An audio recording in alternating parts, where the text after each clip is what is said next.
The Prophet said that one of the greatest deeds is to free a slave. Because the society depended on slavery, he said, but if you have to treat them as an equal member of the family. And as a result, something happened in a Muslim world which hasn't happened in any other civilization. Slave dynasties appeared. Slaves became kings.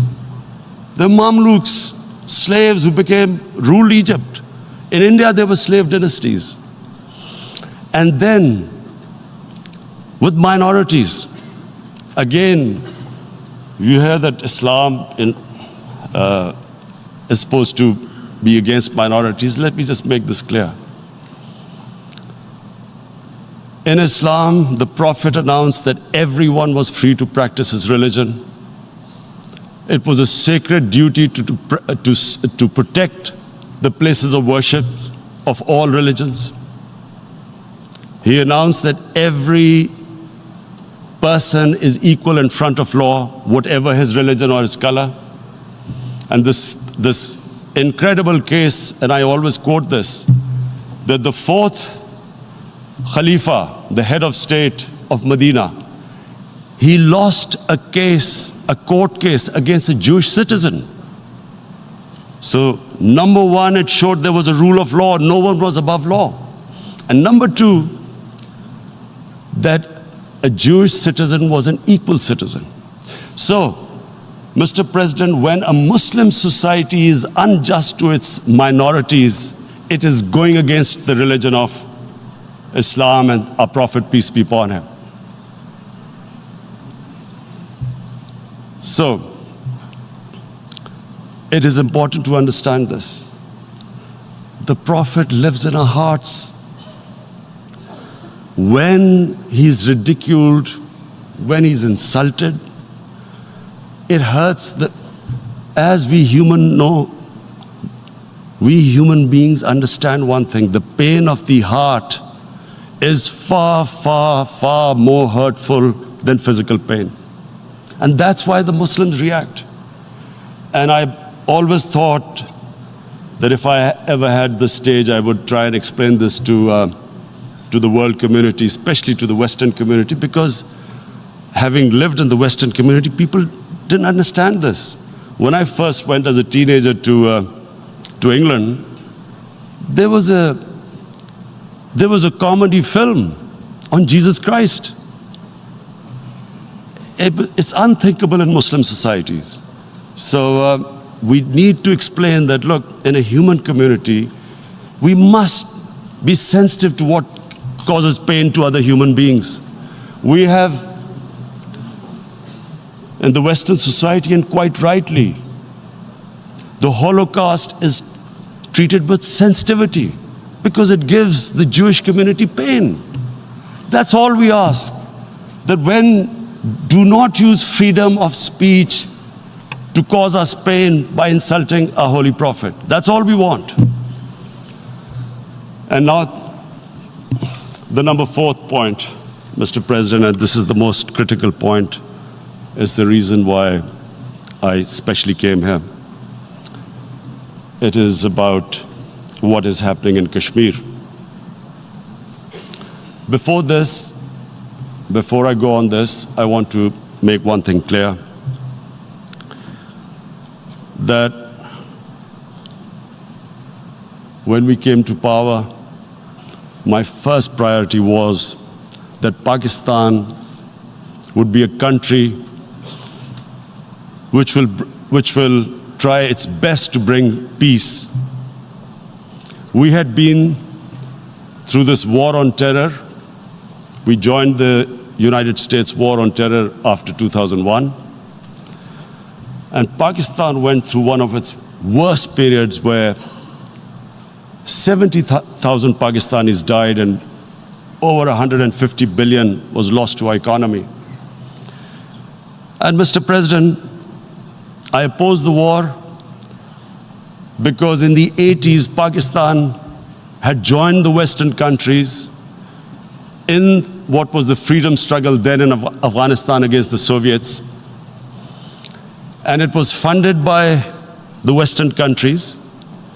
These mujahideen groups, which were treated in guerrilla warfare, were trained by Pakistan Army, funded by the Western countries, and especially US, and they waged what was a freedom struggle in Afghanistan. The Soviets called them terrorists. We called them freedom fighters. 1989, the Soviets retreated. The Americans packed up and left. Pakistan was left with these groups. Come 9/11, Pakistan joined the United States in this war on terror. And now our government was supposed to, the reason why I opposed joining this war, because here we had indoctrinated them in jihad, meaning freedom struggle against foreign occupation. Now, because we had joined the US and the US had occupied Afghanistan, now we were supposed to tell them that no, this is not freedom struggle and jihad, it's terrorism. So that's why I tried to tell then government that, stay neutral, because you will have leverage over them. You will be able to control them. But if you join them, you become collaborators and they will attack you, which is what happened. They turned against us. We went through a nightmare. 70,000 people killed in a war we had nothing to do with. No Pakistani was involved in 9/11. Taliban were in Afghanistan. Al-Qaeda was in Afghanistan. What had we to do with it? 70,000 Pakistanis died. So when we came to power, we decided that we would dismantle what was left of these groups. And this decision was taken not just by us, but by all the political parties in Pakistan. Unfortunately, they didn't implement it. So we came to power, we decided to implement it, and we dismantled whatever was left of the groups. And I know that India keeps accusing us that there are these groups there. I would like the United Nations to send observers, see for themselves what we've done. No Pakistani government would have dared to do this because it would have created strife. But we decided that there would be no militant organizations in Pakistan. So I need to give you this background and to what I'm going to say later on. And secondly, we started mending fences. I invited the Afghan president. We developed a relationship with Afghanistan. We had problems with Iran. We mended fences there. And then India. Now let me just give you a little background about my relationship with India. Because of cricket, and cricket being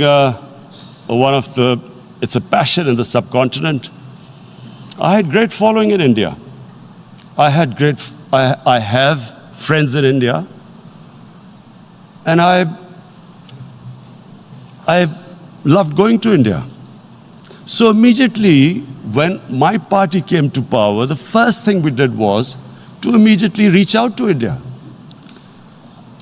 And I spoke to President Modi and I said, look, we have similar problems. Climate change, poverty, let's get together.